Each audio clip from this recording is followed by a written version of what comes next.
In this video, I'm gonna teach you how to use Apple Pay on MacBook. It's a very easy process, so make sure to follow along. Apple Pay is available on any iOS device, including MacBooks. Regardless of which MacBook you have, or if you have a Mac desktop, you will be able to use Apple's proprietary payment services. So, to start, you need to register a card to your Apple Wallet. If you have never used it before and you want to set it up through your Mac, go to the System Preferences, and inside you will find Wallet and Apple Pay. This is where you can set up your Apple Wallet.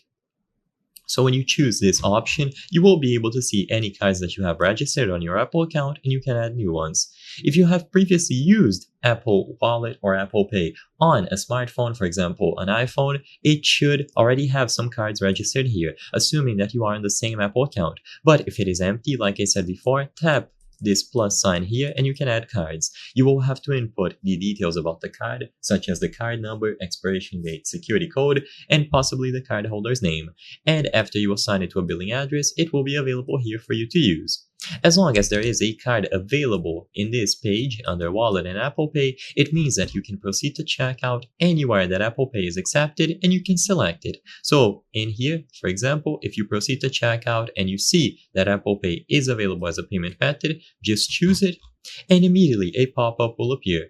Apple Pay, and you can confirm all of the details. So the most important thing is to select the card. If you have multiple cards selected, switch between them using this button. Once you choose a specific card, you can confirm the shipping address, shipping method, the contact information, and the total amount here at the bottom.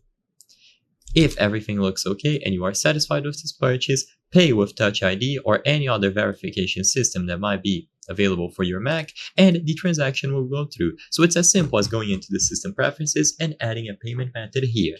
I hope I was able to help you on how to use Apple Pay on MacBook. If this video helped you, please be sure to leave a like and subscribe for more very easy tips. Thank you for watching.